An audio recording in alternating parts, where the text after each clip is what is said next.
Shalom saudara sekalian, kita berjumpa kembali dalam Truth Seminar. Setelah masa pandemi ini kita semua vakum beberapa saat. Kali ini kita mengangkat satu tema yang sangat penting, yaitu surga dan neraka gempar. Ternyata pernah gempar, saudara. Untuk itu, mari kita siapkan hati, pikiran, mari kita konsentrasi supaya mengerti kebenaran ini. Mari kita berdoa. Bapa di surga, terima kasih untuk kesempatan kali ini kami mau belajar kebenaran akan hidup setelah kematian, yaitu tentang surga dan neraka.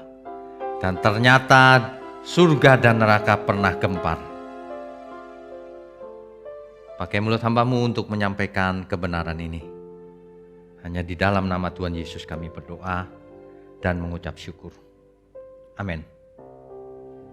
Bapak Ibu sekalian, bicara soal surga dan neraka, artinya bicara soal kehidupan setelah kematian. Pada umumnya, keadaan setelah kematian itu dianggap sebagai misteri. Gelap, tidak jelas. Itulah sebabnya banyak orang yang takut kalau bicara soal kematian. Padahal itu adalah fakta. Demikian juga orang takut kalau bicara soal neraka. Tidak nyaman kalau diajak bicara soal neraka atau surga. Selain tidak mengerti, mungkin tidak siap juga. Seolah-olah kehidupan di balik kubur itu berbau mistis, horor, tabu atau pamali untuk dibicarakan. Manusia itu takut untuk hal-hal yang belum dimengertinya sebenarnya. Ada sesuatu yang gelap. Bahkan di zaman postmodern seperti sekarang ini, kita masih menjumpai loh di mana-mana terjadi praktek takhayul. Manusia takut dengan angka 13, dengan angka 4, dengan Jumat Kliwon, dengan apa lagi? Ada banyak takhayul yang masih ditakuti. Hari gini masih takut dengan takhayul. Bayangkan Bapak Ibu. Rupanya kemajuan teknologi, kemajuan budaya tidak mengubah pengertian seseorang akan takhayul. Mereka tetap takut. Itu sebabnya kalau kita ada di lift suatu gedung, aneh. Pencetannya itu, tombolnya itu 1, 2, 3, 4A, 3A, 5, 6. Nanti sampai 13, hilang lagi 13-nya. Mereka pikir dengan menghilangkan angka itu lalu mereka bisa hilang dari kemalangan. Hilang dari ketidakmujuran. Padahal angka-angka itu tidak mengandung arti apapun. Ya. Sebenarnya dalam dunia posmo ini praktek-praktek seperti itu masih menjamur. Kita bisa menjumpai para pemanggil arwah hari ini. Kita bisa menjumpai paranormal, dukun, dan sebagainya. Hal-hal mistis. Dan itu nyata. Guna-guna itu nyata, bukannya dongeng. Ya, sebenarnya masalah di dunia yang ada di balik kematian itu dijelaskan di Alkitab. Banyak orang tidak belajar Alkitab dengan utuh, dengan benar. Sebenarnya semua ada di Alkitab. Ya, pada kesempatan kali ini kita akan membahas apa yang Alkitab katakan. Sebab itulah kebenaran. Sebab itulah yang sudah terjadi, sedang terjadi, dan yang akan terjadi. Baik di dunia yang nyata ini, fisik, maupun di dunia roh, atau bahkan di surga nanti, atau neraka. Ada banyak pertanyaan, kemana roh orang mati itu pergi? Bagaimana dengan surga, bagaimana dengan neraka? Banyak sekali pertanyaan-pertanyaan seperti itu. Kita akan mulai dengan zamannya Perjanjian Lama. Di zaman Perjanjian Lama, semua orang yang mati, rohnya menuju ke dunia orang mati. Dunia orang mati ini tentu saja adalah dunia roh. Sebab ketika seseorang mati, tubuh fisiknya akan hancur menjadi debu, menjadi tanah, kembali ke tanah. Tetapi rohnya pergi ke dunia orang mati. Ini cerita Perjanjian Lama ya.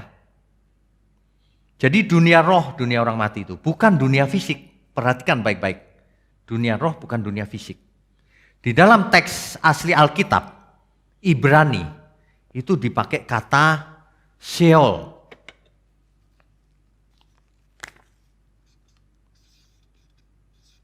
Dunia orang mati. Disebut juga dengan alam maut.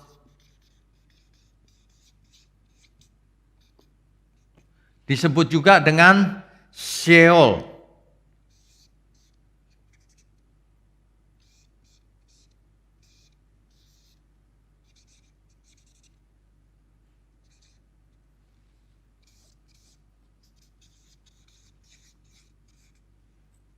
Sheol, Bapak Ibu. Jadi ketika seseorang mati di zaman Perjanjian Lama, rohnya pergi ke dunia orang mati, ke alam maut, atau yang dalam teks asli Alkitab disebut Sheol. Ini adalah dunia roh. Karena orang mati rohnya yang pergi ke sana, bukan fisiknya. Harus dimengerti dengan benar, ya. Ini yang pertama perlu kita mengerti baik-baik. Di dalam Yesaya 5 ayat 14, ya. Coba kita baca Yesaya 5 ayatnya yang ke-14. Yesaya pasalnya yang ke-5 ayatnya yang ke-14. Sebab itu dunia orang mati akan membuka kerongkongannya lapang-lapang dan akan mengangangkan mulutnya lebar-lebar dengan tiada terhingga. Sehingga lenyap ke dalamnya segala kesemarakan dan keramaian Yerusalem. Segala kegaduhannya dan orang-orang yang bersukaria di kota itu. Kitab Yesaya pasal 5 ayat 14 ini menyebut adanya dunia orang mati. Nah ini dunia orang mati Bapak Ibu. Sheol. Ya. Di kitab Mazmur 139 ayat 8. Mazmur pasalnya yang ke 139 ayatnya yang ke-8. Di situ juga dikatakan, jika aku mendaki ke langit, engkau ada di sana, Tuhan ada di sana. Jika aku menaruh tempat tidurku di dunia orang mati, di situ pun engkau, dunia orang mati, Sheol. King James Version, terjemahan bahasa Inggris King James. Ya. Di dalam King James Version, Sheol ini diterjemahkan sebagai hell atau neraka. Seolah-olah kalau orang mati rohnya langsung ke neraka. Ini terjemahan King James Version. Untung King James ini direvisi karena ini tidak tepat. Di dalam New King James Version, NKJV ya, New King James Version, kata Sheol ini tidak diterjemahkan, tetap dipakai kata Sheol. Mengapa demikian? Karena rupanya penerjemahnya sadar bahwa itu bukan neraka, tapi dunia orang mati, Sheol. Ya. Demikian juga terjemahan-terjemahan yang lain tidak menerjemahkan kata Sheol. Bapak Ibu, jangan pernah berpikir dunia orang mati itu adalah neraka. Itu adalah dunia roh, di mana roh orang mati pergi ke sana. Menunggu Tuhan Yesus datang kembali yang kedua kali, yaitu adanya kebangkitan. Kebangkitan apa? Kebangkitan tubuh atau daging. Ya. Nah, ini penting. Jadi jangan asal membaca Alkitab terjemahan lalu diambil apa adanya. Harus diperiksa. Harus diperiksa kebenarannya. Nah, sebenarnya Sheol memang bukan neraka. Sheol ya Sheol. Jadi kalau mau diterjemahkan dunia roh, di mana roh orang mati tinggal di sana sementara, bisa juga. Ya. Nah, Sheol ini tempat yang tidak nyaman. Sheol ini tempat yang tidak nyaman. Ya. Tapi di zaman Perjanjian Lama itu ada perkecualian. Tidak semua roh orang mati pergi ke Sheol. Rupanya tidak semua. Ya, coba kita lihat. Kita baca dulu nasnya, ayatnya. Contohnya ini. Rupanya ada perkecualian. Kejadian 5 ayat 24. Dan Henokh hidup bergaul dengan Allah. Lalu ia tidak ada lagi sebab ia telah diangkat oleh Allah. Rupanya Henokh tidak mengalami kematian. Tubuhnya tidak sempat mati. Jadi rohnya tidak pergi ke Sheol, ke dunia orang mati, ke dunia roh. Tidak. Tapi diangkat oleh Allah hidup-hidup. Inilah Henokh. Yang lain kasusnya dicatat di 2 Raja-Raja 2 ayat 11. 2 Raja-Raja 2 ayatnya yang ke-11. Sedang mereka berjalan terus sambil berkata-kata, tiba-tiba, mereka di sini adalah Elia dan Elisa. Tiba-tiba datanglah kereta berapi dengan kuda berapi memisahkan keduanya. Lalu naiklah Elia ke surga dalam angin badai. Bisa dibayangkan Bapak Ibu, Elia dan Elisa sedang bercakap-cakap. Tiba-tiba ada kereta berapi dengan kuda berapi dari langit membawa Elia hidup-hidup. Jadi Elia tidak sempat mati yang rohnya lalu pergi ke Sheol. Tidak. Tubuhnya juga tidak sempat jadi debu tanah. Tidak pernah mati. Ia dibawa kemana? Ia dibawa ke surga dalam teks bahasa Indonesia. Tapi dalam teks Ibrani, ia dibawa ke Samayim, langit. Diterjemahkan surga juga boleh. Tapi jangan pernah membayangkan surga itu dunia roh. Elia hidup-hidup dibawa ke langit, ke surga. Artinya dalam keadaan hidup, fisik, dunia fisik. Bukannya Elia dibawa ke langit lalu dibunuh di langit, dimatikan, diambil rohnya ke surga. Bukan. Kita tidak boleh ngarang-ngarang sendiri. Ya. Nah, demikian juga kita melihat kelak di Perjanjian Baru.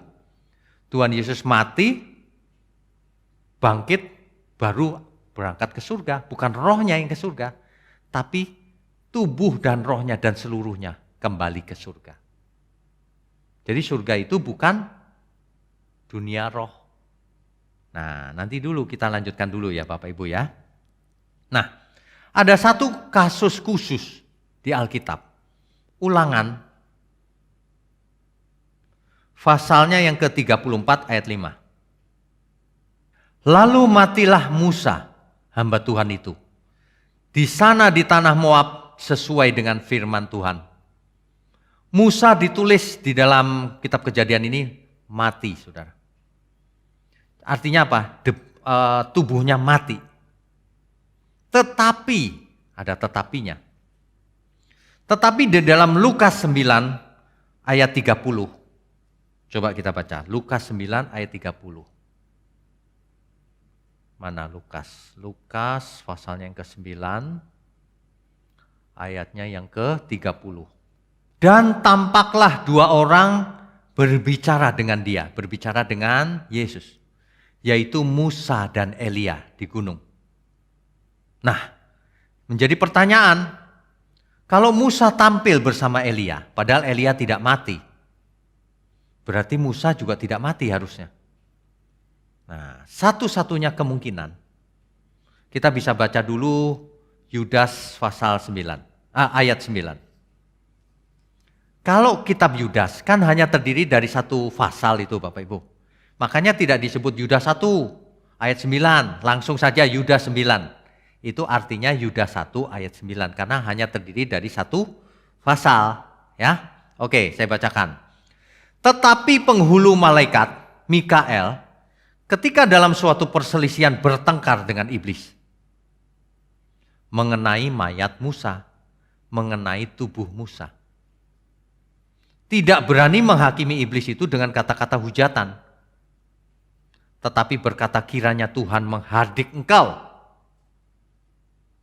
Mikael saja tidak berani menghakimi iblis dalam teks ini.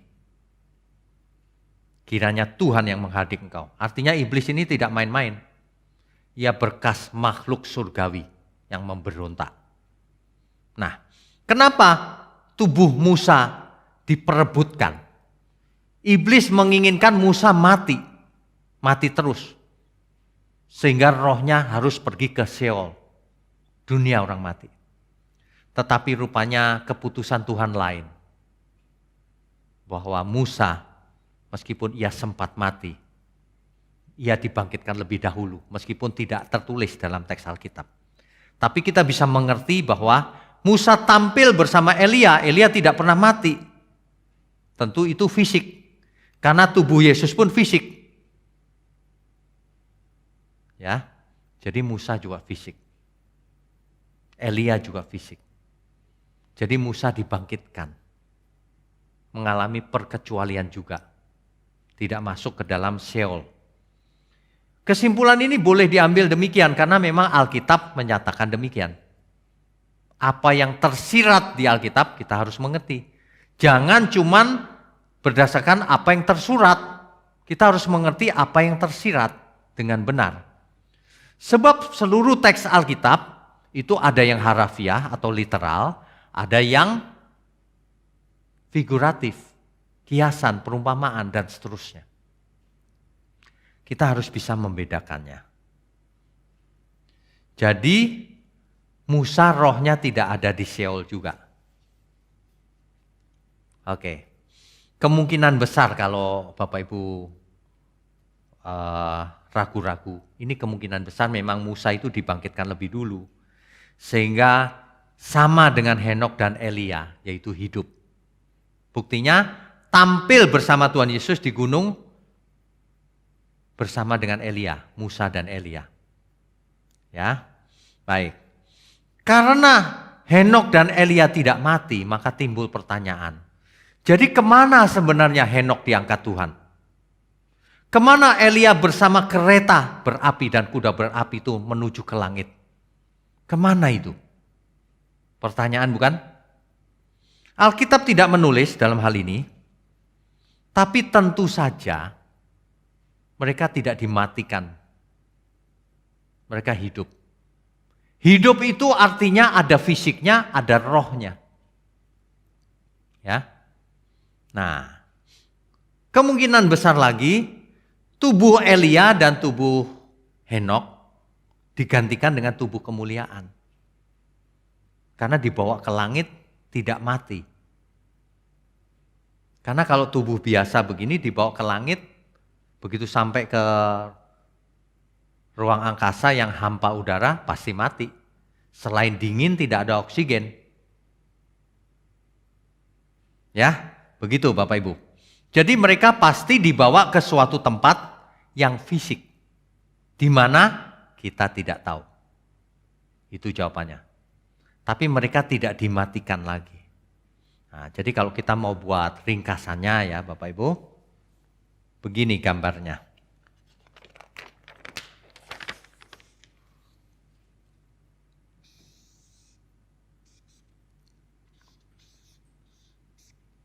Di zaman Perjanjian Lama, semua roh orang mati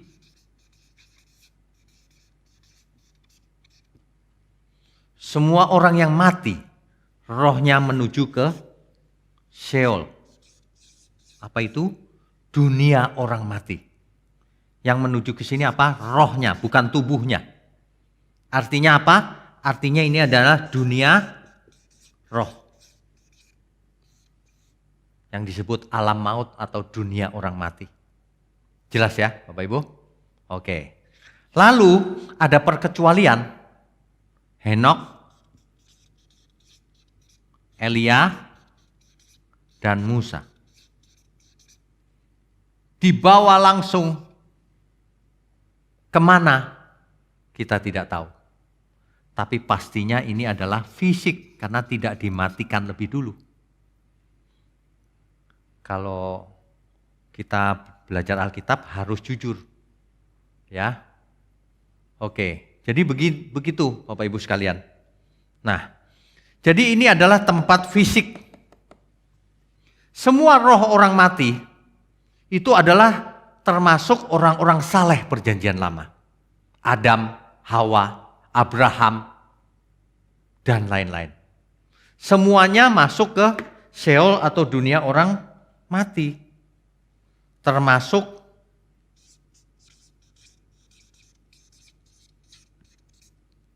orang-orang saleh di PL di zaman perjanjian lama. Prinsip ini harus dimengerti lebih dulu. Sebelum kita bicara neraka, surga,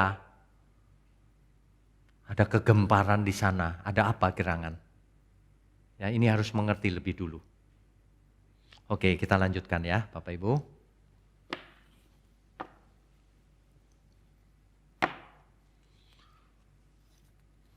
Jadi, di zaman perjanjian lama, semua roh orang mati menuju ke Sheol atau dunia orang mati atau alam maut yang merupakan dunia roh, termasuk roh orang-orang saleh perjanjian lama. Ya, ada di sana. Adam, Hawa, Abraham, Ishak, Yakub, semuanya. Mengapa demikian? Karena belum ada kebangkitan. Jadi masih ada roh. Yang ada roh bentuknya. Maka dia ada di dunia roh. Kita sudah tahu kecuali kecuali Henok, Elia dan Musa. Tidak ke sana. Lalu mengapa orang saleh dan orang fasik dijadikan satu ada di Sheol? Di dunia orang mati? Menjadi pertanyaan juga. Tidak ditulis di Alkitab mengapa demikian. Tetapi kita bisa mengerti. Orang saleh tentu saja ada di tempat yang berbeda meskipun ada di Sheol. Tidak dicampur jadi satu. Itu kemungkinan besar. Bapak Ibu kalau tidak ada di Alkitab ya sudah bisa dilupakan. Tapi kalau kita mengerti kebenaran kita tahu. Bagaimanapun orang saleh tempatnya tentu berbeda di dunia orang mati. Ya. Tapi itu kemungkinan besar. Ya, oke, kita lanjutkan. Nah, bicara soal dunia orang mati di perjanjian lama seperti ini. Tidak ada harapan. Tidak ada harapan sama sekali. Setiap orang yang mati di perjanjian lama, keinginannya hanya aku mau bersama nenek moyangku. Maksudnya apa? Tulang-tulangnya dikuburkan bersama nenek moyangnya. Hanya begitu. Masalah surga belum jelas. Masalah neraka juga belum jelas di zaman perjanjian lama. Ya. Nah, dunia perjanjian lama sedang menunggu Mesias sebenarnya. Jadi sebenarnya sejak Adam jatuh dalam dosa, Allah berfirman di Kejadian 3 ayat 15, proto-evangelion, proto-evangelium, Injil yang pertama, kabar baik yang pertama, keturunanmu akan meremukkan kepala si iblis, si ular ini. Artinya apa? Akan lahir juru selamat dari keturunan Hawa. Tepatnya dari keturunan Abraham, Ishak, dan Yakub. Jadi perjanjian lama menuntun kita silsilahnya kepada Sang Mesias. Nah, barulah ketika Sang Juru Selamat itu turun ke bumi. Saya membayangkan ya, Bapak Ibu kalau tidak percaya ya tidak apa-apa sih. Surga tentu gempar. Karena yang Maha Tinggi, anak Allah yang Maha Tinggi, Tuhan Yesus, bersedia mengosongkan dirinya menjadi manusia. Wah, itu tentu gempar. Wah, manusia dibela sedemikian hebat oleh Tuhan. Coba kita baca Mazmur 8 ayat 4. Mazmur pasal 8 ayatnya yang keempat. Apakah manusia sehingga engkau mengingatnya? Apakah anak manusia sehingga engkau mengindahkannya, memperhatikannya? Bumi ini kan debu di dalam tata surya, apalagi di dalam galaksi, apalagi di dalam langit jagat raya ini, samayim. Nothing bumi itu. Debu saja lebih besar, hampir tidak ada. Manusia lebih-lebih lagi debu dalam debu. Tapi kok Tuhan memperhatikannya? Apakah manusia sehingga engkau mengingatnya? Apakah anak manusia sehingga engkau mengindahkannya? Namun engkau telah membuatnya hampir sama seperti Allah. Hampir sama seperti Elohim. Kalau Elohim gak mau diterjemahkan Allah, hampir sama seperti makhluk surgawi Elohim. Dan telah memahkotainya dengan kemuliaan dan hormat. Rupanya Bapa kita di surga sangat menghargai ciptaannya, manusia. Sangat mengasihi. Oleh karena itu, di zaman perjanjian lama yang tidak ada harapan ini, kecuali menantikan Sang Mesias. Di zamannya Maleaki, 400 tahun kosong, tidak ada nabi, tidak ada firman Tuhan. Sepi dunia. Lalu terjadilah itu. Surga tentu gempar. Allah Bapa melepaskan anaknya untuk mati bagi dunia. Dan itu menyedihkan Allah Bapa sebenarnya dengan berat hati. Tapi itu harus dilakukan. Mengapa? Yohanes 3 ayat 16. Karena begitu besar kasih Allah akan dunia ini. Allah di sini tentu Allah Bapa. Sehingga ia mengaruniakan anaknya yang tunggal. Ini Tuhan Yesus. Supaya setiap orang yang percaya kepadanya tidak binasa. Melainkan beroleh hidup yang kekal. Itu. Makanya Bapak Ibu. Yesus mengosongkan dirinya. Dan menjadi sama dengan manusia. Filipi 2 ayat 5-8. Filipi 2 ayat 5-8. Hendaklah kamu dalam hidupmu bersama menaruh pikiran dan perasaan yang terdapat juga dalam Kristus Yesus. Yang walaupun dalam rupa Allah, tidak menganggap kesetaraan dengan Allah itu sebagai milik yang harus dipertahankan. Yang meskipun ia anak Allah, ya, dalam natur Allah, tapi ia tidak menganggap kesetaraan dengan Allah itu yang harus dipertahankan. Artinya ia dengan rela melepaskan. Melainkan telah mengosongkan dirinya sendiri dan mengambil rupa seorang hamba dan menjadi sama dengan manusia. Dan dalam keadaan sebagai manusia, ia telah merendahkan dirinya dan taat sampai mati, bahkan sampai mati di kayu salib. Saudara, Filipi 2 ayatnya yang ke-5-8 menegaskan bahwa Yesus mengosongkan dirinya dan menjadi sama dengan manusia. Kata mengosongkan di sini dipakai kata ekenosen dalam teks asli Alkitab. Akar katanya kenoo. Artinya adalah to empty, mengosongkan. to destroy, menghancurkan. Kenapa Tuhan harus mengosongkan dirinya? Ya, supaya menjadi manusia. Jadi Tuhan bukan pura-pura mengosongkan diri, pura-pura jadi manusia. Manusia sih, tapi sebenarnya juga tetap Allah yang tidak mengosongkan diri. Bukan, jangan ngarang-ngarang. Ia mengosongkan diri, kata teks Alkitab. Ia tetap Allah, Pak. Ia apanya yang Allah? Ia mengosongkan diri. Kalau kita mengerti konteksnya, maka Allah menjelma jadi manusia. Tuhan, anak Allah yang Maha Tinggi, menjelma menjadi manusia. Bedanya dengan manusia lain,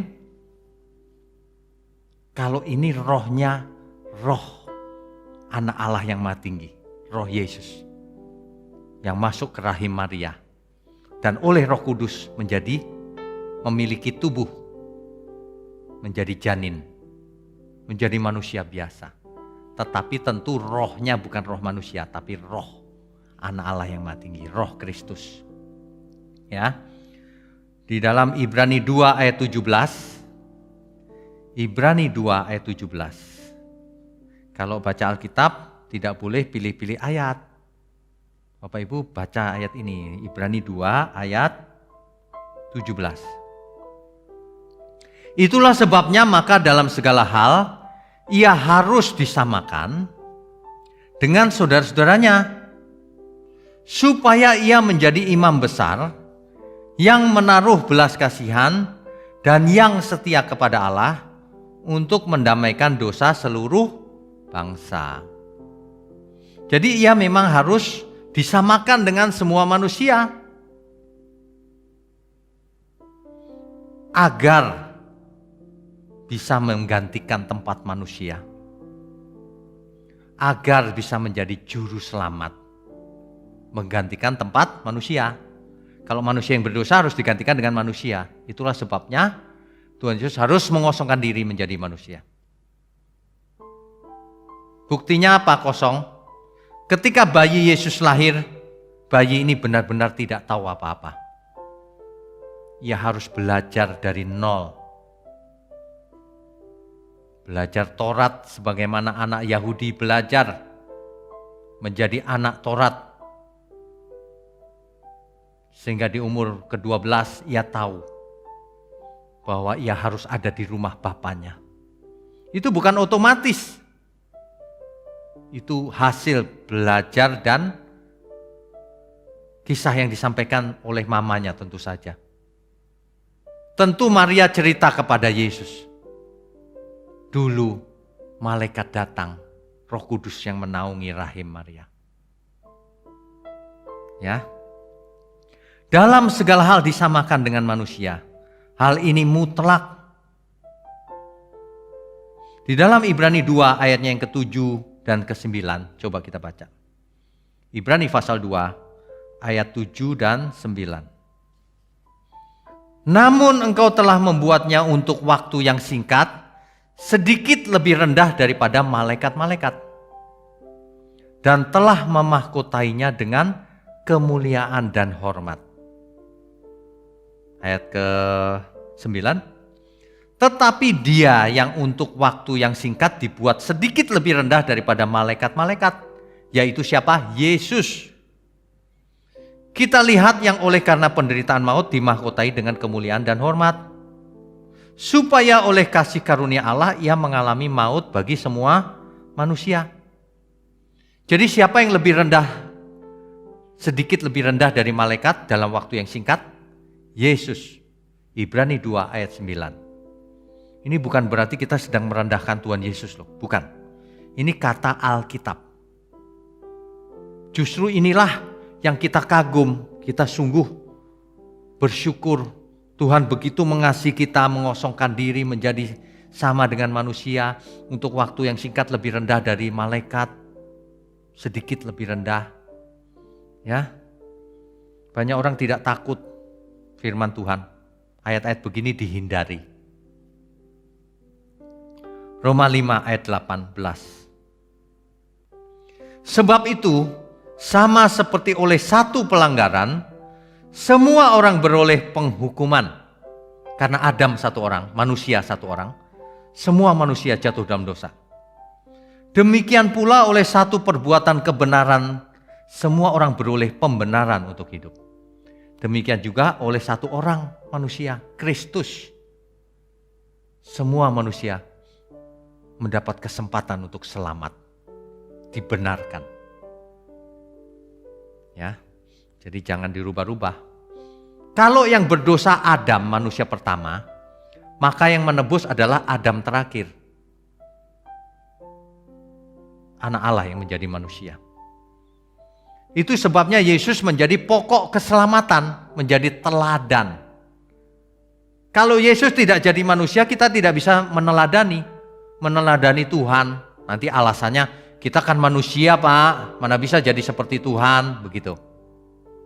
Tapi kalau Tuhan Yesus menjadi manusia, disamakan dalam segala hal sebagai manusia, maka kita semua tidak punya alasan untuk tidak bisa meneladani Tuhan Yesus. Kita harus bisa menjadi seperti yang sulung, yaitu Tuhan Yesus. Kita semua dikaruniai sulung roh, supaya kita menjadi seperti yang sulung, yaitu Tuhan Yesus. Ada amin ya? Jangan banyak alasan, saudara. Banyak orang beralasan. Ketika Tuhan Yesus taat sampai mati di kayu salib, rohnya turun ke Hades. Hades adalah istilah Yunani untuk Sheol, sama, turun ke Sheol. Roh Tuhan Yesus yang mati di kayu salib turun ke Sheol, bayangkan. Roh yang maha tinggi turun ke Sheol, dunia orang mati. Gempar dunia orang mati. Di zaman dulu ada yang menyebutnya gempar di neraka. Itu tidak tepat, sebab Sheol bukanlah neraka. Gempar di Hades, betul. Gempar di Sheol, benar. Dunia orang mati gempar karena roh Allah yang maha tinggi turun ke dunia orang mati. Ini luar biasa ini. Jadi bukan roh Kristus turun ke neraka, bukan. Tetapi turun ke Hades atau Sheol. Matius 11 ayat 23.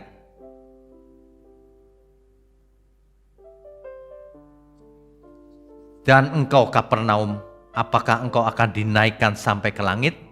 Tidak. Engkau akan diturunkan sampai ke dunia orang mati. Nah, ini dia. Dalam Matius 11 ayat 23.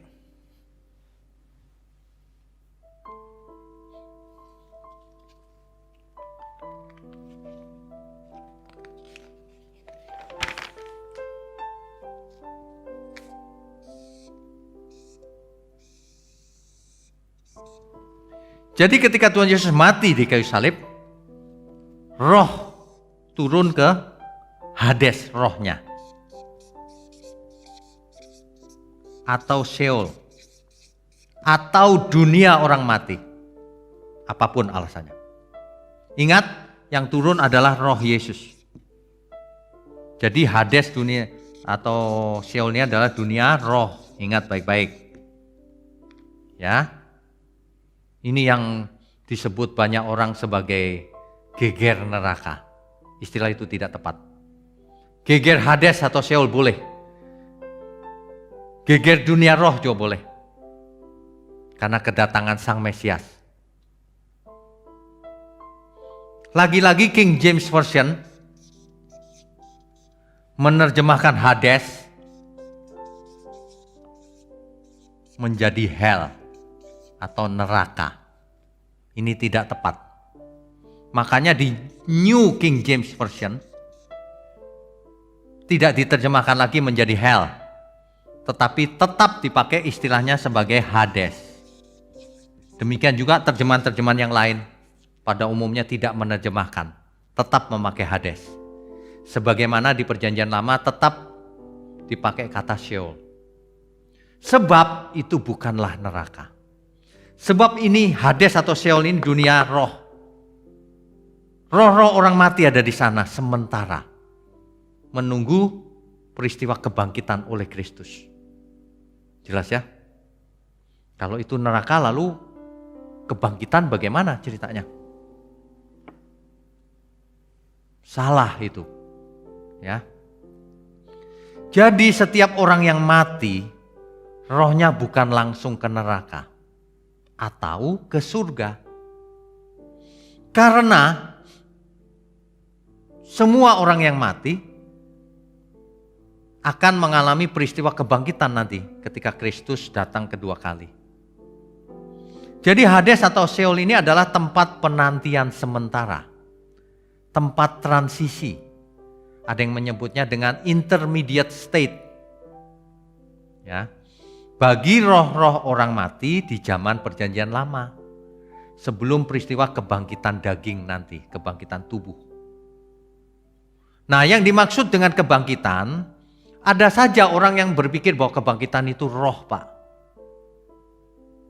Itu sama dengan orang Saduki di zaman Tuhan Yesus, tidak percaya kebangkitan tubuh. Tidak percaya bahwa orang mati akan tubuh, bangkit dan hidup kembali. Itu orang Saduki. Orang zaman sekarang banyak yang kalau ditanya kebangkitan itu apa, roh atau tubuh? Jawabannya roh. Itu orang Saduki. Tidak percaya kebangkitan. Kesesatan cara berpikir itu karena tidak belajar dengan benar Alkitab. Dan itu akan membawa dampak dalam hidupnya. Yang dimaksud dengan kebangkitan adalah tubuhnya bangkit lagi dengan tubuh fisik dan roh lengkap. Sebab tubuh tanpa roh itu bukan hidup tapi mati. Demikian juga roh tanpa tubuh itu bukan hidup, itu masih mati. Contoh kebangkitan itu didemonstrasikan oleh Tuhan Yesus sendiri. Bangkit tubuhnya, tubuh fisik. Ya, bisa dipegang. Thomas mencocokkan jarinya ke tangan Tuhan Yesus. Bisa dipegang. Tuhan setelah bangkit makan ikan. Benar-benar bangkit, bukan pura-pura bangkit. Atau bangkit versi lain, versi roh. Bukan. Bangkit itu kebangkitan tubuh. Hidup lagi. Ya, Bapak Ibu sekalian. Jadi dunia roh ini nanti akan mengalami roh-roh itu akan dibangkitkan. Nanti akan dibangkitkan pada waktu kedatangan Tuhan yang kedua.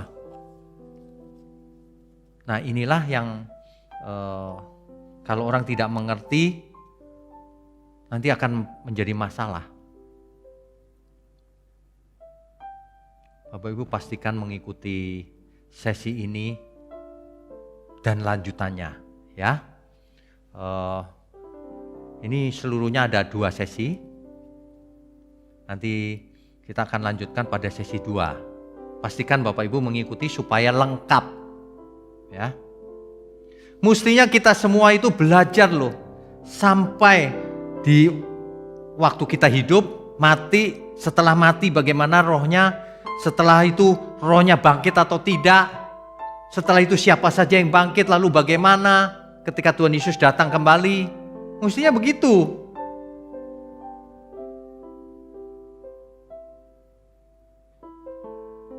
Seminar ini memang sengaja kita adakan untuk memberikan gambaran yang utuh kepada Bapak Ibu sekalian. Ya, mestinya kita semua mengharapkan kedatangan Tuhan. Kita semua mengharapkan dunia zaman sekarang makin tidak aman. Roh-roh sahabat kita, orang percaya masih ada di Firdaus bersama Tuhan. Menunggu hari yang mulia itu ketika Tuhan Yesus datang kembali yang kedua kali. Harusnya kita semua mengharapkan hal itu. Ya. Kita semua akan menantikan hal itu dan menyambut kedatangan Tuhan. Ya. Bapak Ibu, pada sesi 1 ini kita akan lanjutkan pada sesi 2. Pastikan Bapak Ibu ikut agar lengkap dan utuh. Biasakan kalau belajar sesuatu itu sampai tamat. Jangan cuma mendengar sesi 1 saja. Ya. Saya percaya kebenaran ini akan memberkati kita semua, mencerahkan setiap kita, agar di masa depan kita mempunyai sikap hati yang benar, mempunyai pengertian yang benar. Itulah yang akan memotivasi hidup kita. Ada amin ya? Amin. Ini adalah sesi pertama, segera kita lanjutkan sesi kedua Bapak Ibu sekalian. Shalom Bapak Ibu sekalian, kita lanjutkan dengan sesi kedua. Sebenarnya ketika Tuhan Yesus turun ke dalam Hades, apa yang dilakukannya di sana? Apa yang Tuhan lakukan di alam maut, di dunia orang mati, di dunia roh, di Hades atau Sheol? Kita harus mengerti sebab ini adalah kebenaran. Ya. Oke. Jadi Hades atau alam maut itu bukanlah neraka. Mengapa? Karena bukan dunia fisik, dunia roh. Mengapa neraka itu harus dunia fisik atau surga? Karena tubuh semua orang akan dibangkitkan. Dibangkitkan itu memiliki tubuh fisik lagi. Tubuh kemuliaan untuk orang percaya dan tubuh kebangkitan biasa untuk orang yang fasik selama hidupnya. Kalau kita mau gambar baik-baik ya, demikian Bapak Ibu. Jadi roh Tuhan Yesus turun ke Hades. Apa yang dikerjakan Tuhan Yesus di Hades? Di dunia orang mati. Ini yang akan kita bahas ya. Tadi King James sudah kita bahas bahwa King James Version menerjemahkan Hades menjadi hell, neraka. Itu tidak tepat. Makanya direvisi di New King James Version, Hades tetaplah Hades. Ya. Oke. Nah, jadi kalau apa yang dilakukan oleh Tuhan Yesus di dunia orang mati, kita harus baca Alkitab. 1 Petrus 3 ayatnya yang ke-18 dan 19. 1 Petrus pasal 3 ayat 18 dan 19. Sebab juga Kristus telah mati sekali untuk segala dosa kita.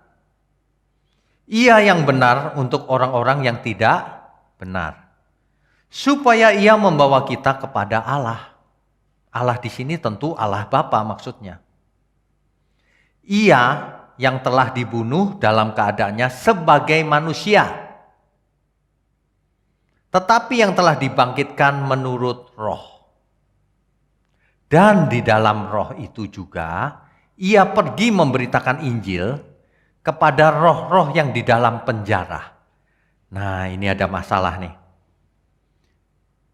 Di Sheol atau Hades, di dunia roh. Roh Tuhan Yesus memberitakan Injil. Dikatakan di sini. Di ayat 19. Injil itu adalah kabar baik. Memberitakan kabar baik. Ini kalau dalam bahasa Indonesia memberitakan Injil. Orang mudah salah persepsi. Makanya ada orang tertentu yang mengartikan ini, oh masih bisa bertobat ya setelah mati. Diinjili oleh Tuhan Yesus supaya bertobat.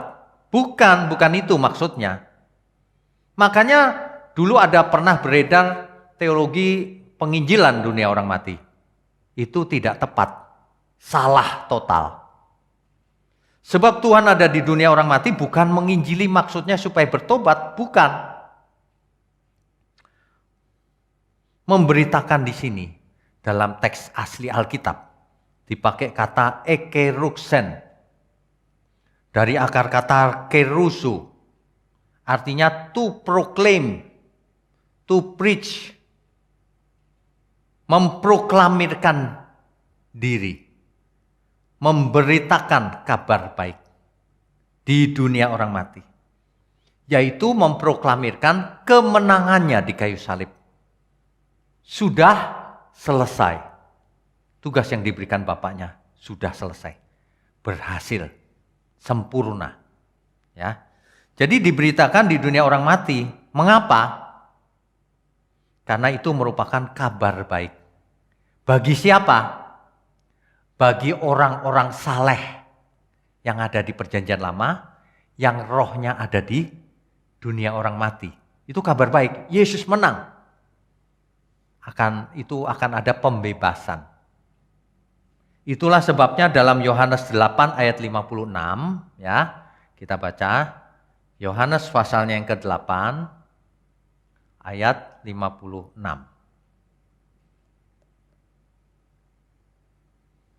Tuhan Yesus berkata begini sebelum kematiannya. Abraham bapakmu bersukacita bahwa ia akan melihat hariku, dan ia telah melihatnya dan ia bersukacita. Abraham ada di mana? Di Sheol, di Hades. Roh Abraham bersukacita melihat Sang Mesias sudah lahir ke dunia. Dan akan bersukacita lagi ketika roh itu datang melawat Hades. Tentu saja di Hades hari itu akan terjadi gempar.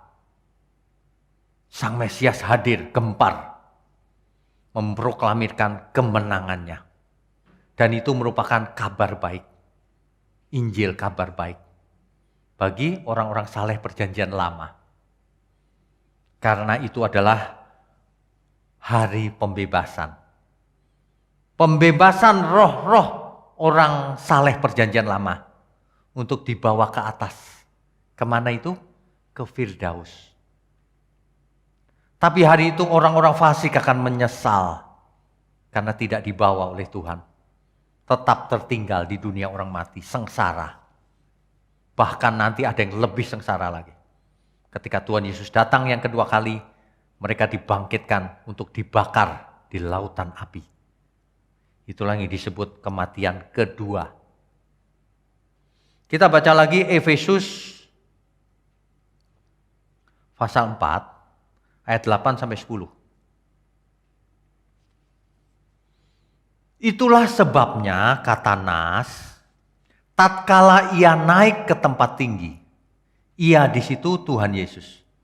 Naik ke tempat tinggi di situ Firdaus. Yang naik apanya? Rohnya dari Hades atau Sheol ke Firdaus. Ia membawa tawanan-tawanan, ia memberikan pemberian-pemberian kepada manusia. Ia membawa tawanan di situ, ia membawa roh-roh orang saleh perjanjian lama. Ayat 9, bukankah ia telah naik, berarti bahwa ia juga telah turun ke bagian bumi yang paling bawah. Bapak Ibu kalau mendengar bagian bumi yang paling bawah, itulah Hades atau Sheol atau dunia orang mati atau alam maut. Itulah alam yang dialami oleh orang kaya yang dikisahkan oleh Tuhan Yesus. Sedangkan Lazarus ke pangkuan Abraham, ke Firdaus. Ya.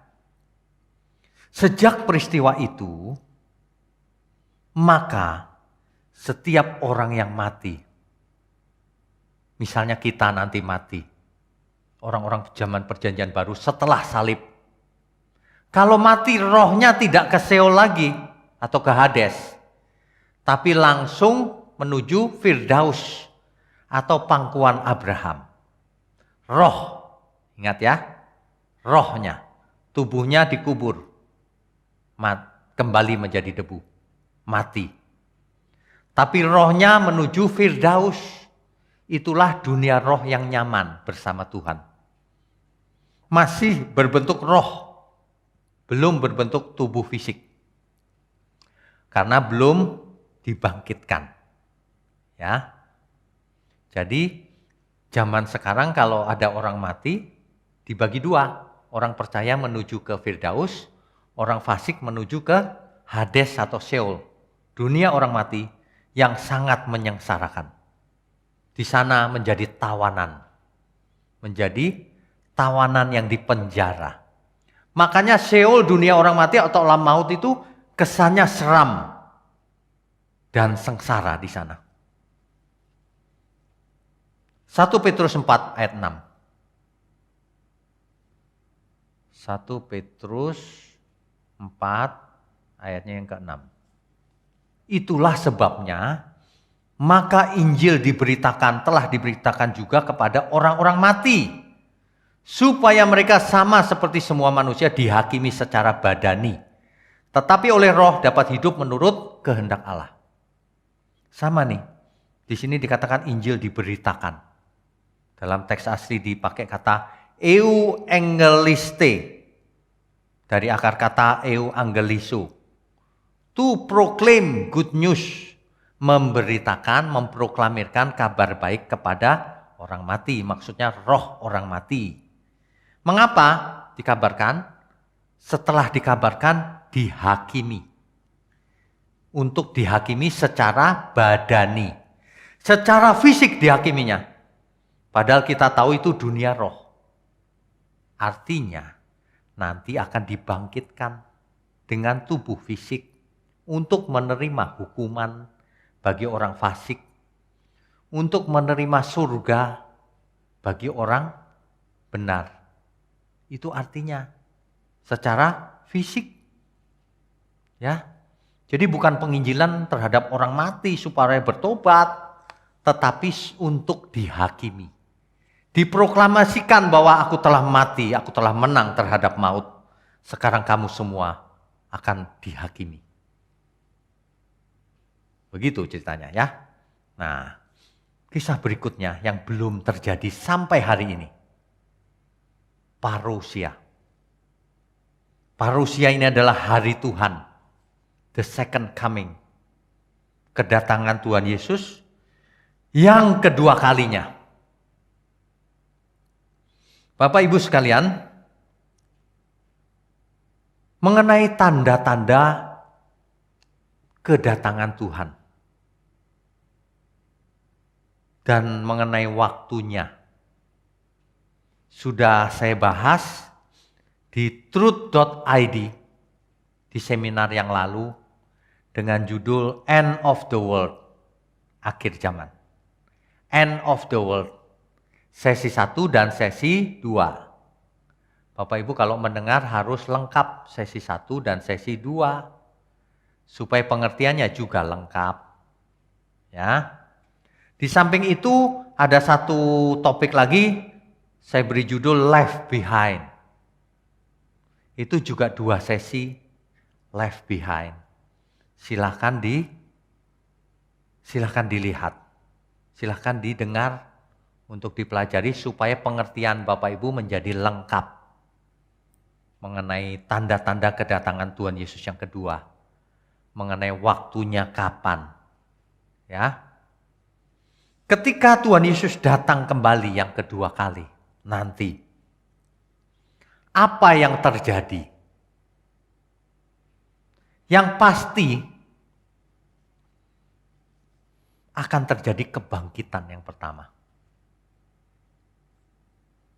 Daniel 12 ayat 2. Daniel 12 ayat 2. Kita baca dulu ya. Dan banyak dari antara orang-orang yang telah tidur di dalam debu tanah. Tidur di dalam debu tanah artinya mati.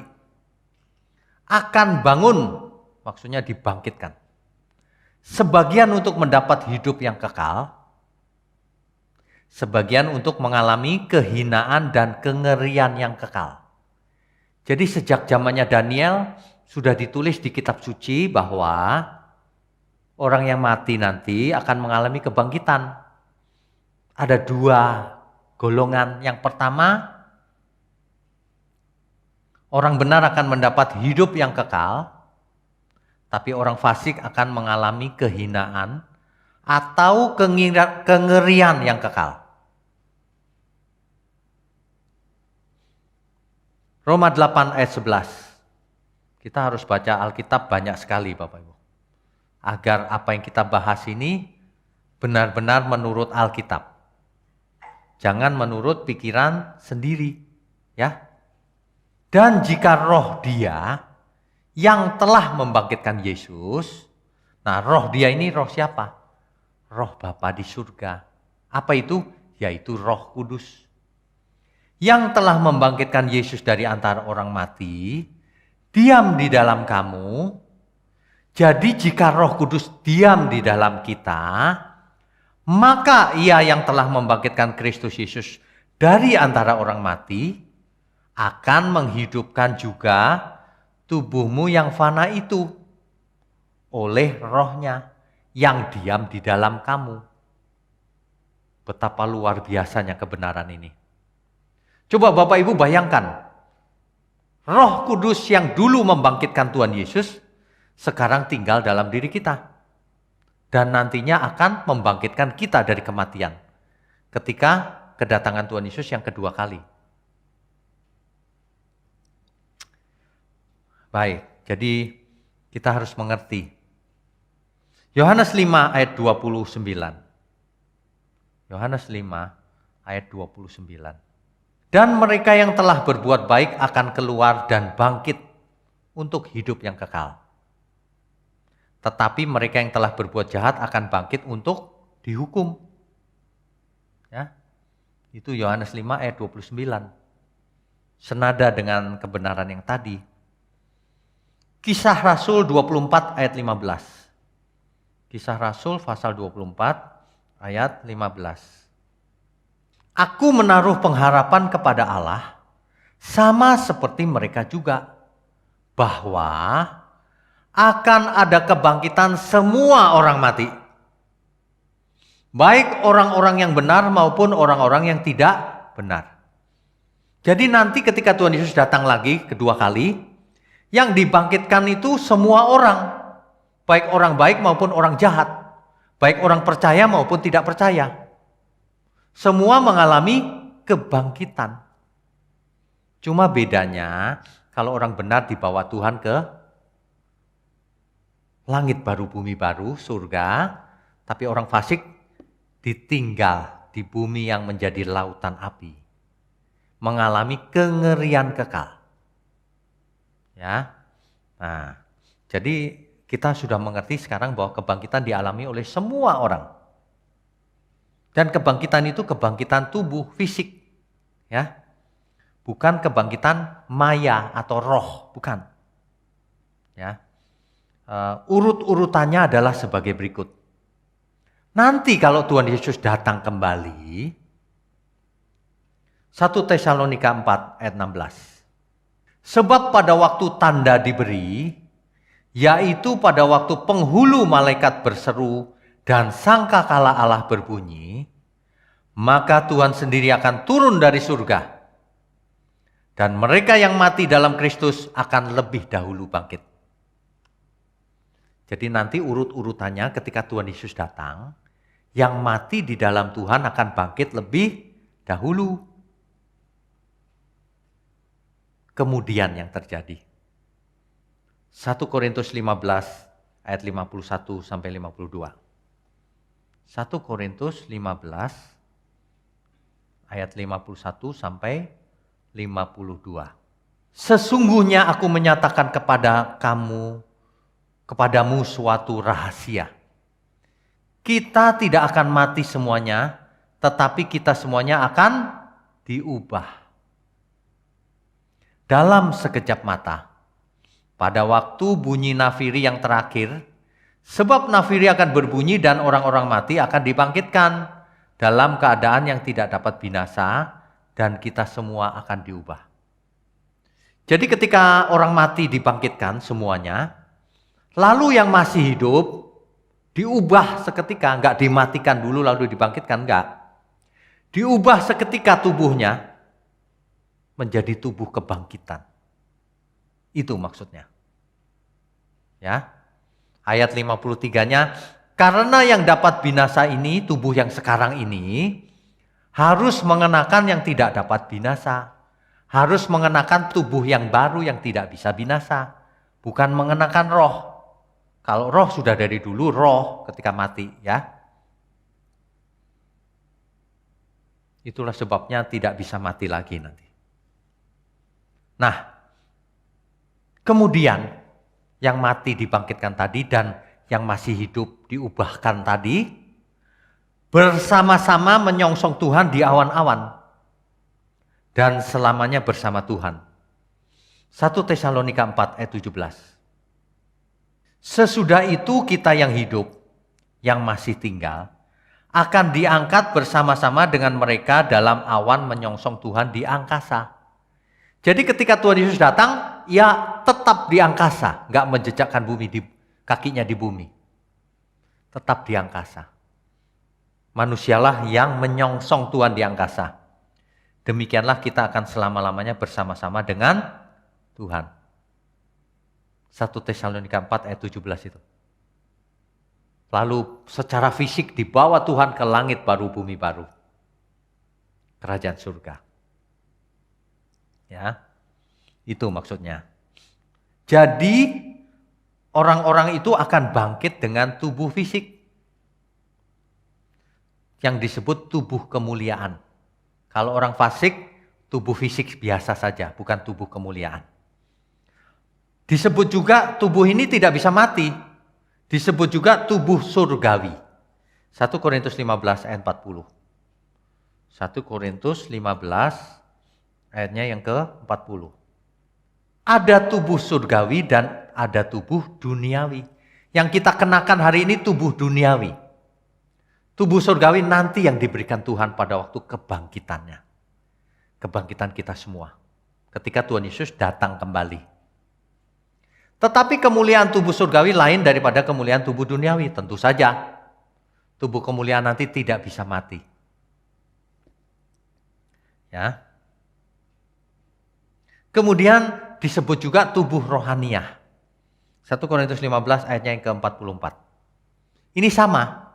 Yang ditaburkan adalah tubuh alamiah. Tubuh kita sekarang ini tubuh alamiah. Yang dibangkitkan adalah tubuh rohaniah. Bukan yang dibangkitkan adalah roh, bukan itu. Yang dibangkitkan adalah tubuh rohaniah. Apa itu?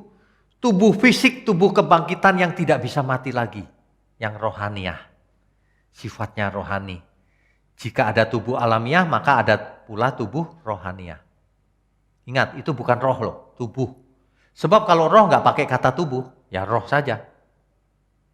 Jelas ya? Nah, yang tertinggal di bumi, ketika orang-orang percaya dibawa Tuhan, menyongsong Tuhan di awan-awan, dan dibawa ke langit baru, bumi baru, maka yang tertinggal di bumi seperti ini. Wahyu 20 ayatnya yang ke-14. Lalu maut dan kerajaan maut itu dilemparkanlah ke dalam lautan api. Itulah kematian yang kedua, lautan api. Dalam teks asli Alkitab dipakai kata limnentopuros, danau api. Jadi yang tertinggal di bumi tidak bisa berusaha dengan kekuatannya sendiri lalu selamat.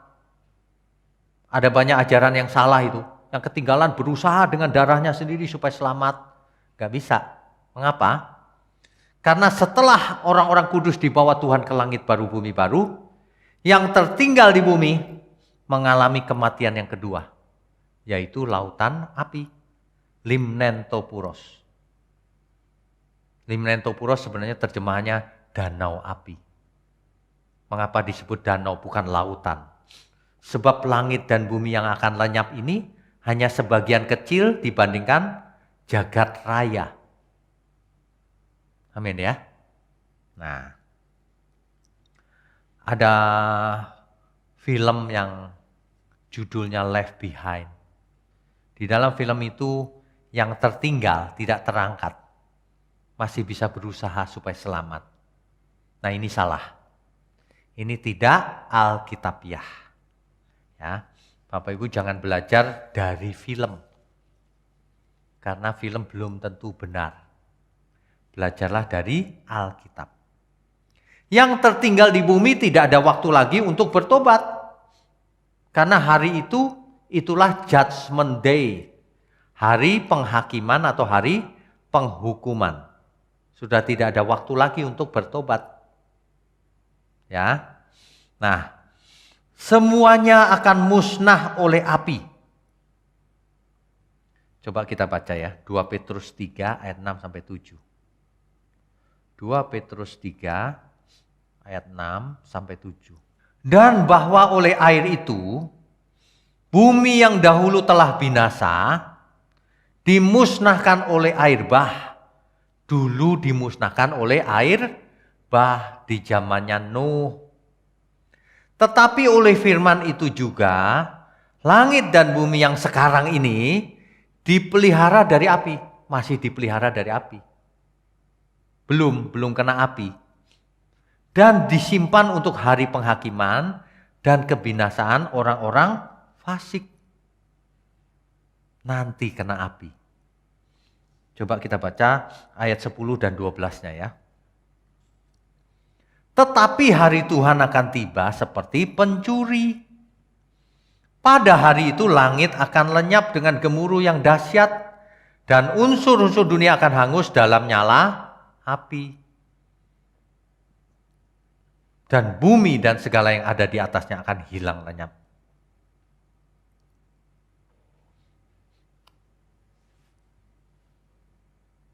Jadi langit dan bumi ini akan hancur, hangus oleh api. Sama dengan yang kitab Wahyu tadi tulis. Limnento puros. Langit dan bumi akan menjadi danau api di jagat raya ini. Dan itulah yang membinasakan orang-orang fasik, roh-roh jahat, setan atau iblis.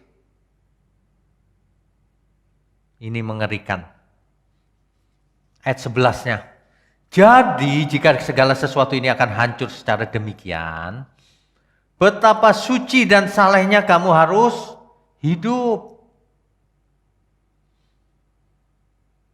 Jadi kita harus hidup saleh sebab langit dan bumi ini akan lenyap oleh api.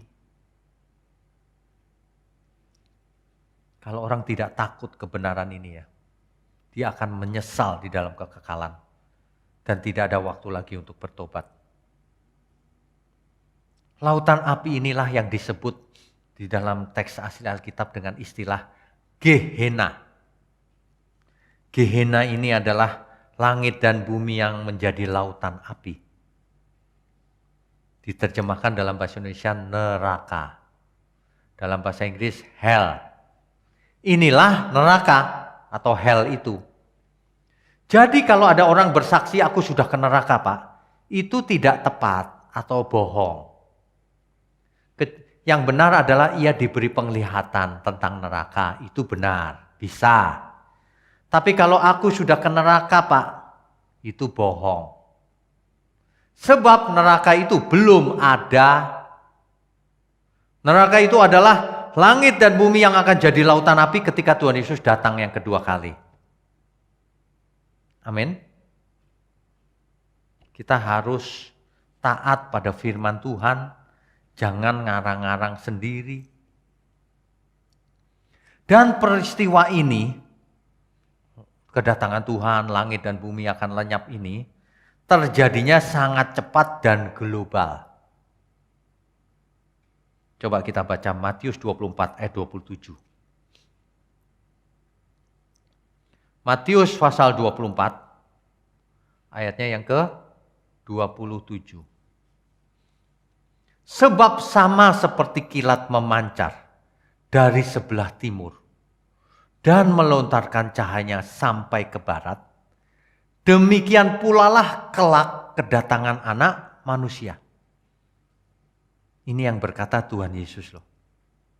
Bahwa kedatangannya akan tiba-tiba dan sangat cepat. Dan semua orang dapat melihatnya, kedatangan Tuhan itu. Matius 24 ayat 30. Ayatnya yang ke-30.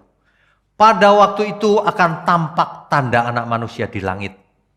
Dan semua bangsa di bumi akan meratap dan mereka akan melihat Anak Manusia itu datang di atas awan-awan, di langit dengan segala kekuasaan dan kemuliaannya. Jelas ya Bapak Ibu sekalian ya. Jadi Tuhan Yesus nanti datang di awan-awan.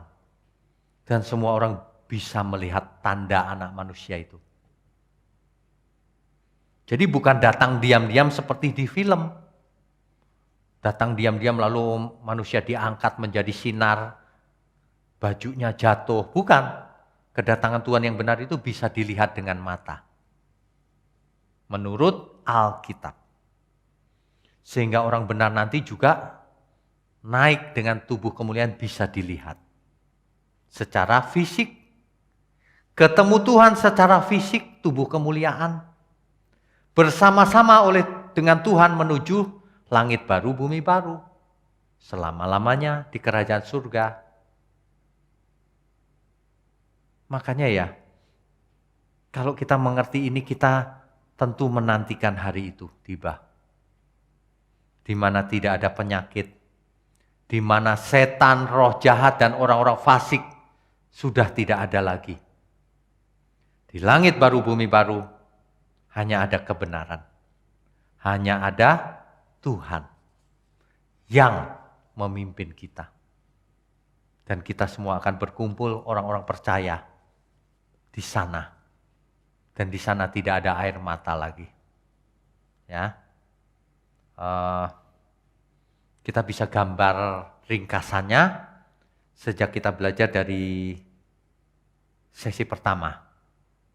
Bapak Ibu yang belum melihat sesi pertama, silakan di truth.id. Judul daripada seminar ini adalah Surga dan Neraka Gempar. Baik.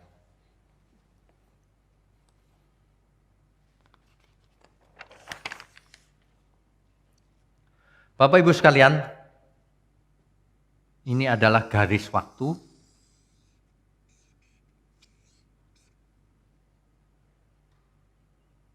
Di sini adalah zamannya Perjanjian Lama, di sini salib, di sini zamannya Perjanjian Baru.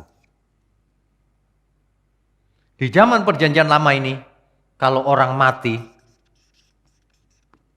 siapapun dia, orang saleh maupun bukan, termasuk Adam, Hawa, Abraham, Ishak, Yakub, dan lain-lain. Semua yang mati turun ke dunia orang mati yang disebut Sheol. Kecuali Henokh, Elia, dan Musa. Naik secara fisik hidup-hidup, tidak mati, dan rohnya tidak pernah ke Sheol. Kemana tempatnya? Kita tidak tahu. Tetapi yang jelas itu lokasi fisik. Sebab Henokh, Elia, dan Musa dibangkitkan secara fisik. Kita sudah bahas mengenai ini ya di sesi yang lalu. Ini adalah ringkasannya. Baik, kemudian inilah yang namanya Sheol, yaitu dunia roh. Jadi yang menuju Sheol sini adalah rohnya, roh manusia. Ya. Nah, sepanjang Perjanjian Lama menantikan datangnya Sang Mesias. Ini pemenuhan daripada nubuatan di Alkitab. Kejadian 3 ayat 15. Yang disebut dengan proto-euangelion.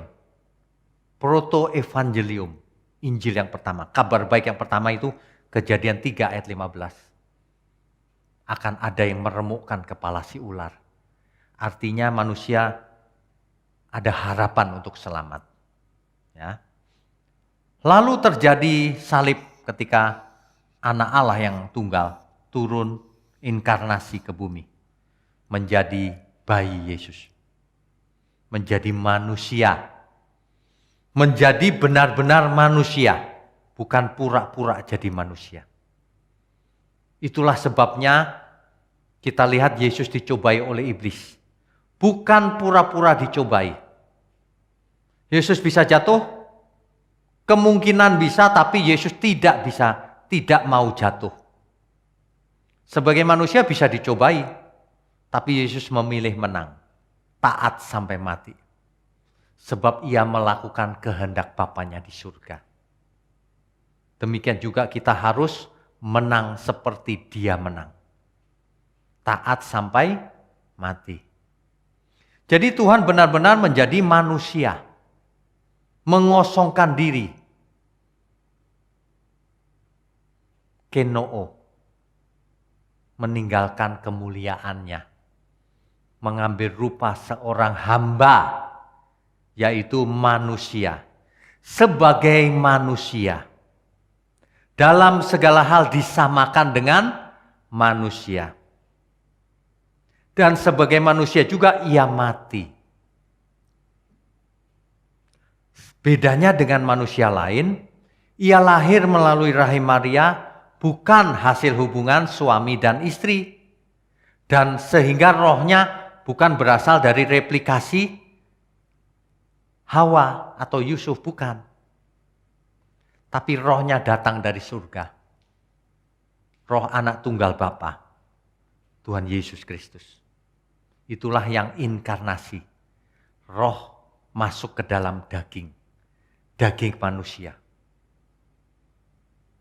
Dan ini mutlak harus mengosongkan diri. Kalau Yesus sebagai Allah masih kemuliaannya tidak dikosongkan sebagai Allah. Yang pertama, ia tidak bisa mati.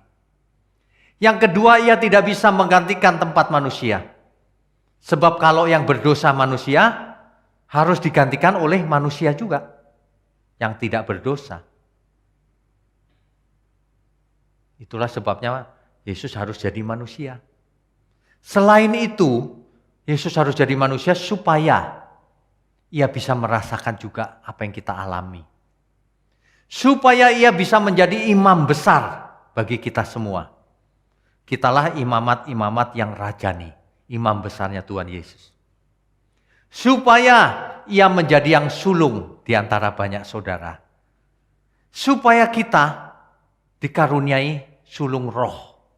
Artinya, supaya kita menjadi seperti yang sulung, yaitu Tuhan Yesus.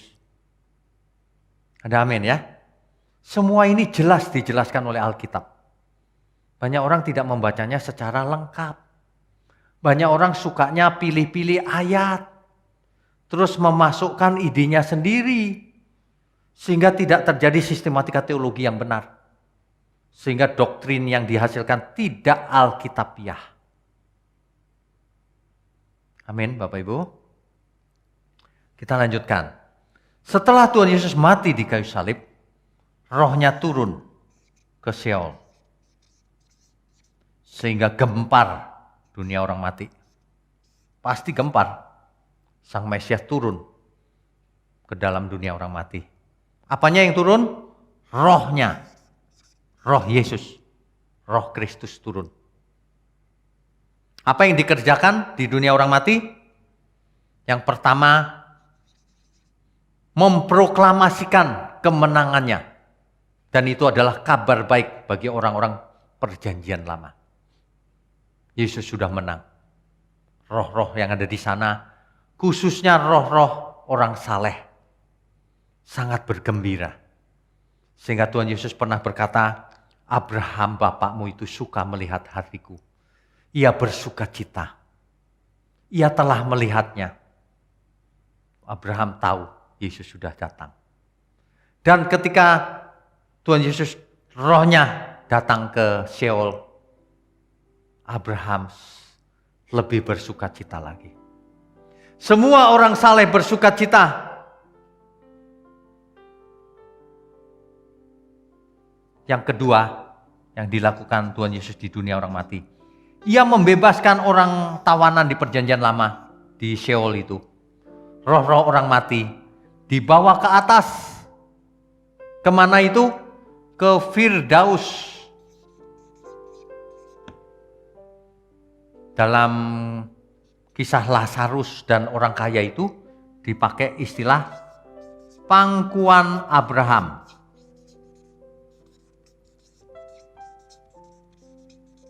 Ingat ya, yang dibawa naik ini adalah roh. Masih berbentuk roh. Artinya, Firdaus ini atau pangkuan Abraham ini dunia roh juga. Bedanya dengan Sheol atau Hades, di Perjanjian Baru istilahnya pakai bahasa Yunani, yaitu Hades. Bedanya Firdaus dan Hades, di Hades suasana tidak nyaman, penjara. Tapi di Firdaus bersama Tuhan, pangkuan Abraham. Itulah suasana yang nyaman di dunia roh di sana. Ya, sampai di sini Bapak Ibu masih bersama saya? Amin. Oke, kita lanjutkan. Nah,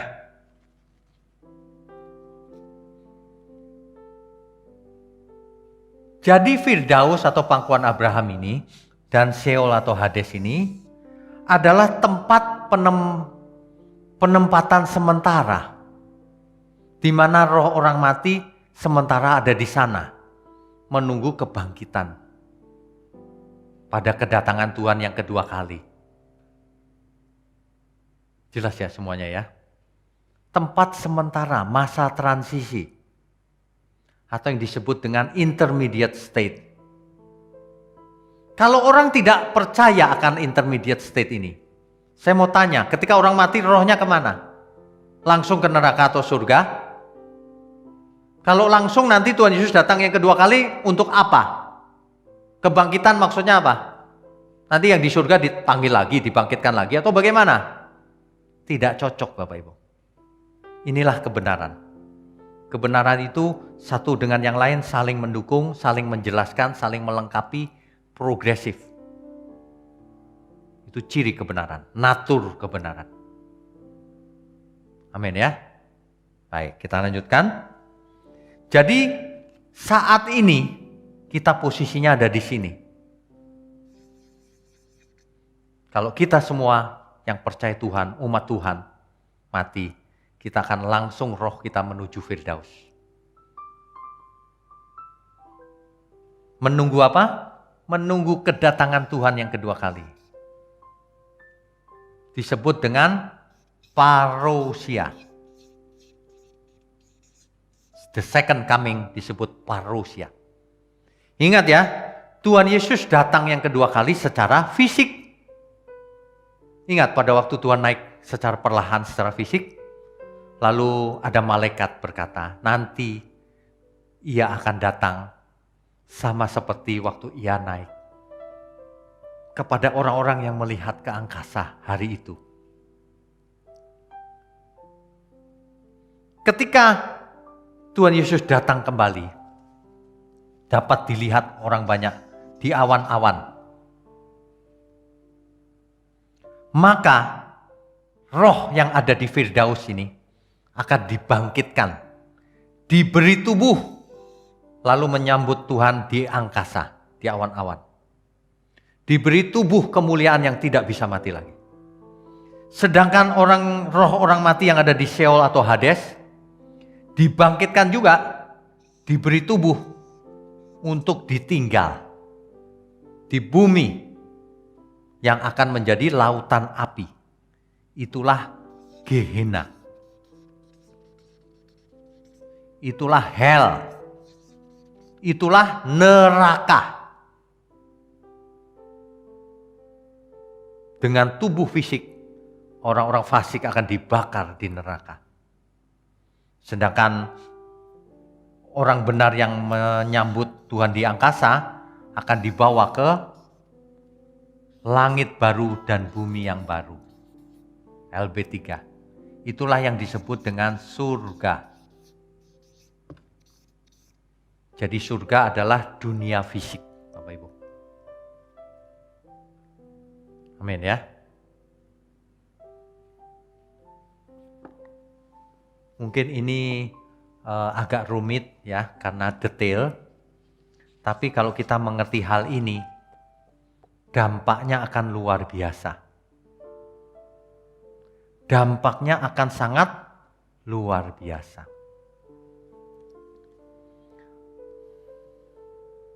yang perlu kita ingat adalah ketika kita dibangkitkan, kita semua memiliki kesadaran. Jadi waktu kita menyongsong Tuhan Yesus nanti kita masih sadar. Bukannya lupa, bukannya amnesia, kehilangan ingatan. Sebab kalau kehilangan ingatan nanti nggak ketemu Tuhan Yesus, dia tidak mengerti. Tuhan Yesus pernah mengisahkan kisah antara orang kaya dan orang miskin. Orang kaya ini di alam maut, di Sheol itu, masih ingat saudaranya. Bahkan ia menyesal, tapi sudah terlambat. Ya. Jadi kita sadar oleh sebab itu, betapa ngerinya nanti kalau langit dan bumi menjadi lautan api. Banyak orang nggak takut dengan neraka. Mengapa? Mereka pikir kalau mereka mati lalu mereka tidak ingat apa-apa dan tidak merasa apa-apa. Padahal dibangunkan lagi. Diberi tubuh yang baru dibuang ke neraka. Ditinggal di bumi yang menjadi neraka ini. Itu sangat mengerikan. Ya, baik. Jadi kesimpulannya apa Bapak Ibu?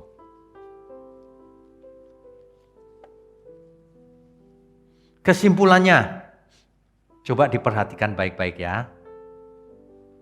Dunia roh orang mati itu memang ada. Saya heran loh, banyak orang tidak percaya bahwa Tuhan Yesus turun ke dunia orang mati. Kalau Tuhan Yesus tidak turun ke dunia orang mati, waktu mati rohnya kemana? Alkitab berkata, Tuhan membebaskan para tawanan, turun ke bumi yang paling bawah. Itu istilah untuk Sheol. Ya, jangan melawan Alkitab Bapak Ibu sekalian. Jadi yang namanya tempat penantian sementara, sebelum kita semua dibangkitkan secara fisik pada kedatangan Tuhan Yesus yang kedua, itu memang ada intermediate state, yaitu Hades atau Sheol untuk orang fasik, dan untuk orang benar adalah Firdaus. Ada yang tanya kepada saya, loh Pak, itu Eden disebut Firdaus juga Pak? Ya, Firdaus itu menunjukkan tempat yang nyaman, suasana yang nyaman. Jadi kalau dunia roh yang disebut Firdaus itu beda dengan Taman Eden. Ini dunia roh yang nyaman, menunggu untuk dibangkitkan. Ya. Nah, surga dan neraka juga dunia fisik. Sebab tubuh kemuliaan itu adalah tubuh rohaniah atau tubuh surgawi yang fisik. Demikian juga tubuh kebangkitan orang fasik, itu fisik. Pokoknya yang namanya kebangkitan itu pasti bukan roh. Karena kebangkitan itu hidup lagi, tentu fisik. Hal ini sudah didemonstrasikan oleh Tuhan Yesus, bahwa ketika bangkit bukan roh yang bangkit, tapi fisik. Masih ingat ketika suatu saat para murid ada di ruangan, Tuhan menembus tembok, muncul tiba-tiba. Lalu para murid berkata apa? Hantu. Dalam Alkitab bahasa Indonesia. Padahal maksudnya bukan itu. Teks aslinya berkata pneuma. Artinya para murid punya pengertian gini, yang sudah mati bisa muncul dalam bentuk roh. Tapi apa kata Tuhan? Ini aku bukan roh. Thomas, cucukkan tanganmu di jariku. Dicucukkan Thomas, dan Thomas menangis, ampun Tuhan.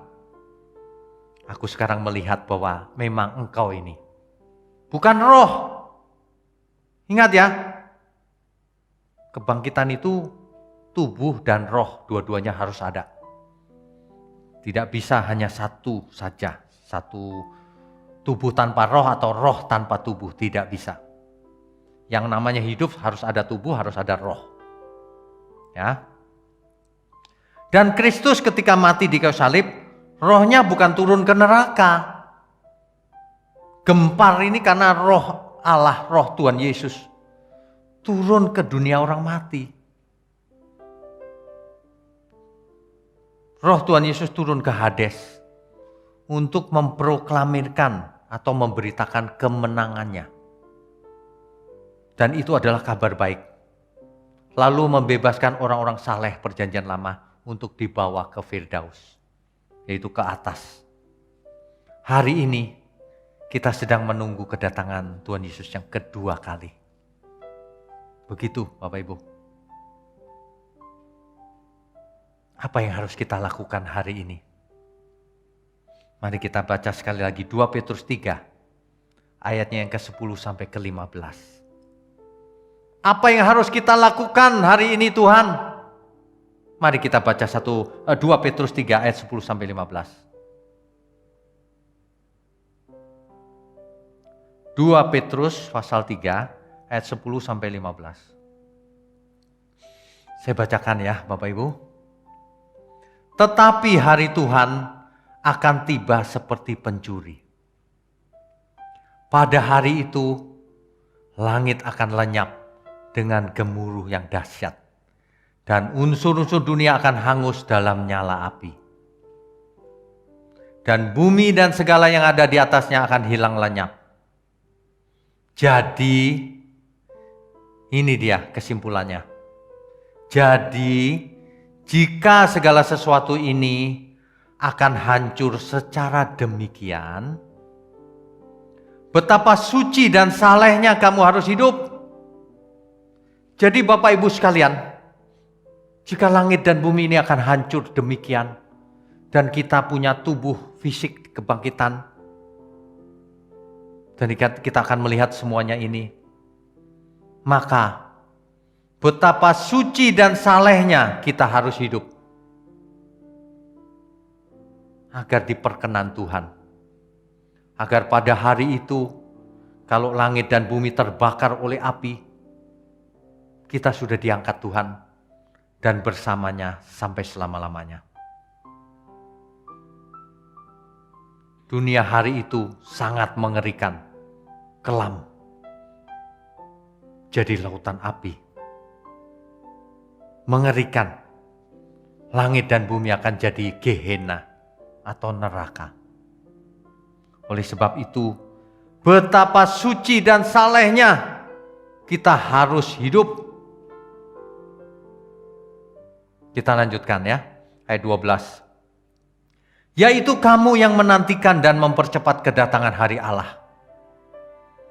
Pada hari itu langit akan binasa dalam api, dan unsur-unsur dunia akan hancur karena nyala api itu.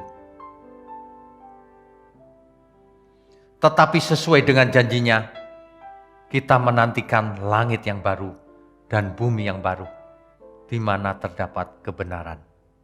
Jadi kita semua sekarang sedang menantikan langit yang baru dan bumi yang baru. Sebab itu saudara-saudaraku yang kekasih, ayat 14. Sambil menantikan semuanya ini, kamu harus berusaha supaya kamu kedapatan tak bercacat dan tak bernoda di hadapannya dalam perdamaian dengan Dia. Anggaplah kesabaran Tuhan kita sebagai kesempatan bagimu untuk beroleh selamat. Kamu harus berusaha supaya kamu kedapatan tak bercacat dan tak bernoda di hadapannya dalam perdamaian dengan Dia. Itu yang penting. Seperti juga Paulus, saudara kita yang kekasih, telah menulis kepadamu menurut hikmat yang dikaruniakan kepadanya. Rasul Paulus mengingatkan kita bahwa kalau nanti Tuhan Yesus datang kembali, kita harus didapatinya tidak bercacat, tidak bercelah. Betapa suci dan salehnya kita harus hidup. Bapak Ibu sekalian, saat ini banyak orang hidupnya tidak suci, tidak kudus. Mengapa? Sebab banyak keinginannya. Ingin ini, ingin itu. Sebab ia dibebani oleh banyak keinginan. Sehingga fokusnya bukan langit baru, bumi baru. Fokusnya, harapannya bukan kedatangan Tuhan. Hidupnya tidak bisa berlari dalam pertandingan iman. Karena ada beban dan dosa. Beban di situ banyak keinginan, ingin ini, ingin itu, tidak pernah puas. Dosa, masih hidup dalam dosa. Banyak orang tidak takut loh. Nanti langit dan bumi ini akan menjadi lautan api, menjadi Gehenna, menjadi neraka. Itulah kematian yang kedua. Banyak orang tidak takut. Salah mengerti bahwa semua kita nanti dibangkitkan. Termasuk orang fasik akan dibangkitkan. Tapi orang fasik akan mengalami kehinaan kekal. Kengerian kekal di lautan api. Unsur dunia terbakar hangus. Termasuk orang fasik. Bapak Ibu sekalian, mari kita ingat firman Tuhan berkata, betapa suci dan salehnya aku harus hidup. Maka dari itu jangan punya keinginan. Dunia ini sangat menarik. Banyak orang tertarik kepada dunia ini. Mari kita belajar melepaskan segalanya. Mari kita belajar Bapak Ibu. Mari kita katakan dengan tulus. Mari kita katakan dengan tulus. Bapak Ibu sekalian, jangan sampai menyesal. Tuhan Yesus bisa datang kapan saja. Setiap saat. Bisa nanti malam, bisa besok, bisa tahun depan. Oleh sebab itu kita harus berjaga-jaga setiap saat. Kita harus hidup betapa saleh dan sucinya kita harus hidup. Jangan mendengar ke kiri ke kanan. Jangan menoleh ke kiri ke kanan. Arahkan pandangan kita kepada Tuhan Yesus saja. Sebab itulah yang menyelamatkan.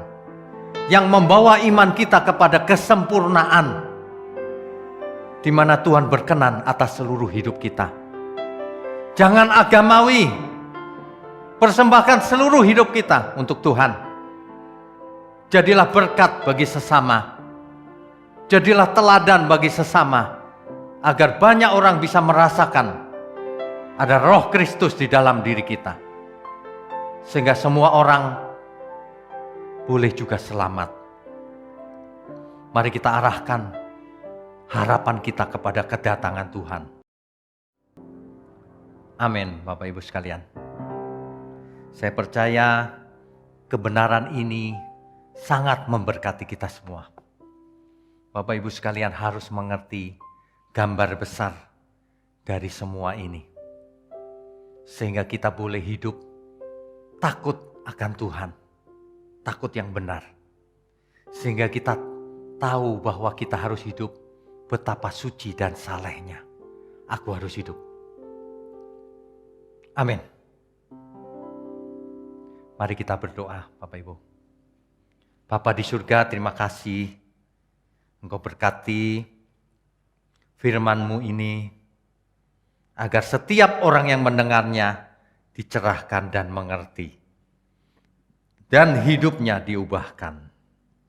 Tuhan berkati program gereja-Mu dimanapun berada, khususnya melalui channel ini, Truth.id.